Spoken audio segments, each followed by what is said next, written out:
I don't believe the term positive addiction doesn't make sense to me. Well, all right. We've had a little discussion about addiction. I hope you feel that you've expanded your way of thinking, or at least you understand mine. Is marijuana addictive? What do you say? You? No. Is it? Is marijuana addictive? How many people think marijuana is addictive? Raise your hand. Well, it depends what kind of it. Is it physical addiction or is it mental addiction? It's two different addictions. What? How you get affected by drugs. Buddy, have you been following me? Have I used the term physical and mental addiction in my description of addiction? See, you may have wasted your night, but you've come to my lecture, and I've defined addiction. So if I ask you a question and you answer it in a way that you didn't even describe, you didn't say, oh, there's two different kinds of addiction, you can't come in and just say something in line with that. You see what I mean? You have to build. What builds me. Is marijuana addictive? Yeah, what do you say? Well, isn't it, when you're asking that question, aren't you saying, is it a fundamental marijuana to be addictive? Because to me, it's like some people use marijuana and they don't get addicted to it. And some people use it. Well, that's a good answer, buddy. That's a good answer. In other words, it depends how you interpret my question. And the question sort of is, can marijuana be addictive? And what do you say? And the answer is yes. And then how do we know if it's addictive or not? We see whether it's become an overwhelmingly negative experience that you become entirely dependent on. Which is sort of like everything, right? You don't say, well, is alcohol addictive? If a guy, say, well, some guy has his wine with dinner, well, he's not an alcoholic. And some guy goes to sleep every night blacked out, and his wife hates him for it, and he gets up in the morning and starts drinking. That is addictive. So, what's that tell you about defining addiction? The common feature is the negative impact. Yes. What's it tell you? Good. What's it tell you about addiction? See you later, buddy. Thanks for coming. I've only driven one person away so far. I'm still improving.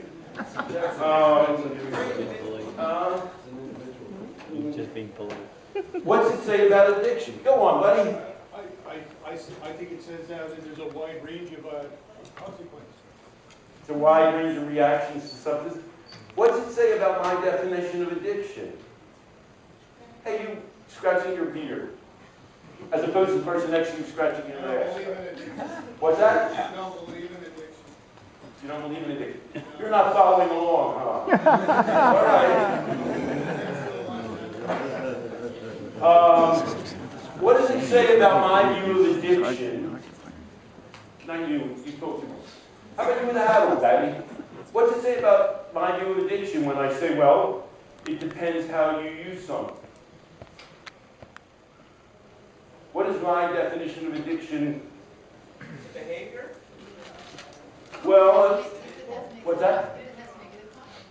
Yeah, we already did that. What does it say about how, what if somebody says to me, is heroin addictive? What's my answer?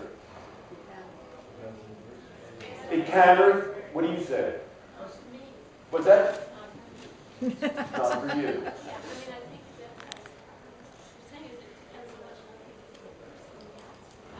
It depends on the... So, contrary to other people, there used to be a time... By the way, the whole addiction field has moved in my direction. So I want you all, if you want to get on board, there used to be a time when they would make a big chart, and they would put some drugs in the addiction category, and some drugs in the psychological dependence category. What drugs in 1973 were in the addiction category? Opiates. Heroin, and they might put in alcohol. And since that time, what drugs have they moved from the psychological dependence category to the addiction category? Cocaine. Everything. Cigarettes, amphetamines, cocaine. They had to redefine cocaine as addictive in the 1980s. I already did cigarettes. And marijuana in the 1990s. What are they slowly learning that I always knew? I just kind of was born that way, you know what I mean? What I just told you. Addiction is defined not by a substance, it's defined by the way people relate to that substance. And it's really irrelevant what that thing is. And for those of you who are following in your prayer books, there's something in American called DSM-4. In DSM-5, for the first time, something that is not what is being listed as addictive. Something that is not, it's not a substance. And what are they listing as addictive in DSM-5? Lady there, any guesses? Lady in the pink sweater. Gambling. What? You're not paying attention. You came all the way to this lecture not to pay attention. Why don't you do that? Oh, you got your boyfriend there. Oh. Well, are you addicted to him? Are you not capable of functioning or outside of his connection? Will you be around for question... Wait, where's question 10? Question 10, oh, 9 is love the hardest addiction to quit? You'll help us with that one, will you? Gambling is now going to be listed. Now, in 1975, I wrote Love and Addiction. When I wrote Love and Addiction, I said smoking was addictive, which was not.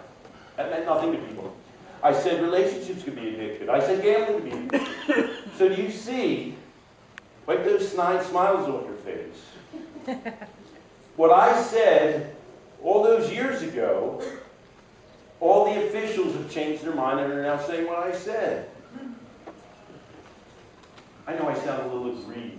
I know, because,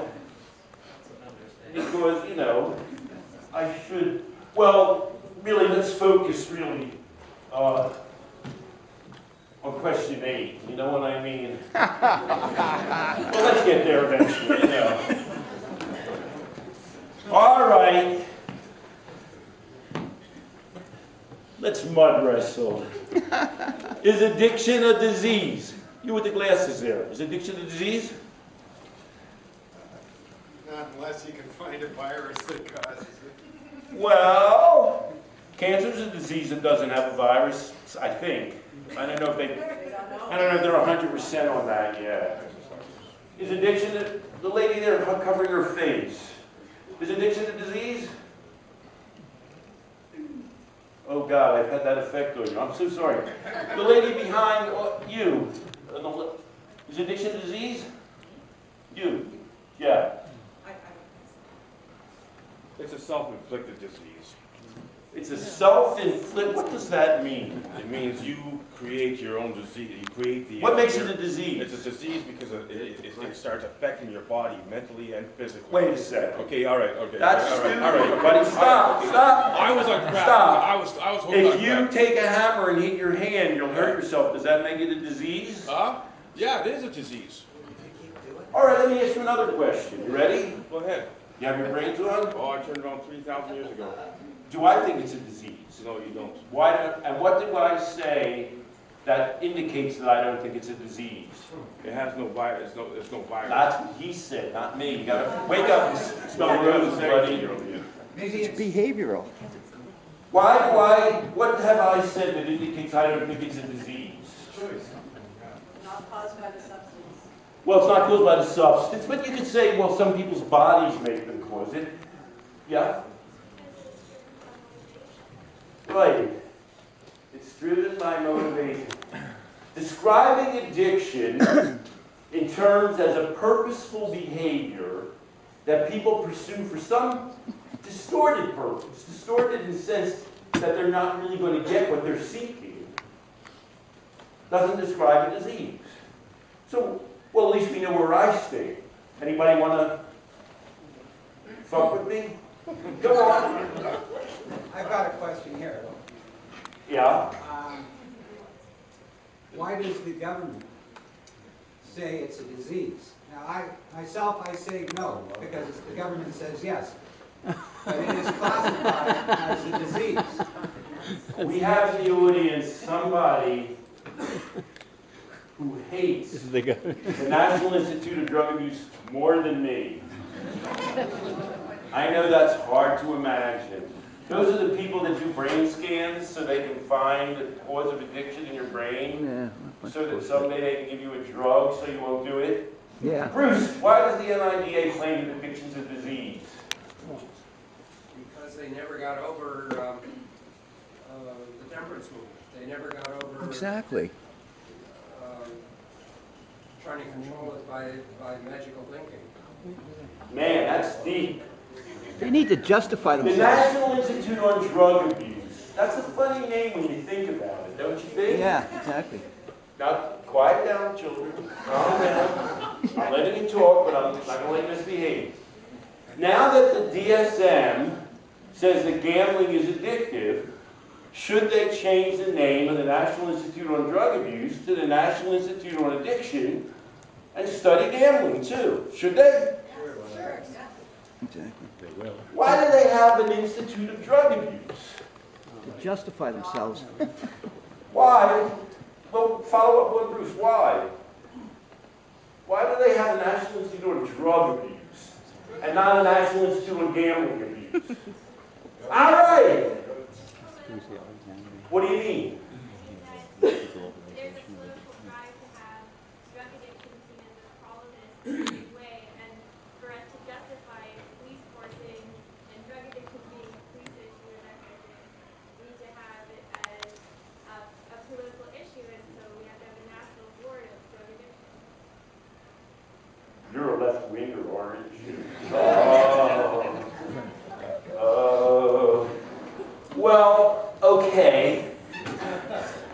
But Bruce said because of temperance. They need a Temperance boogeyman. isn't political. Temperance is moral, and it's a view of substance. What is temperance?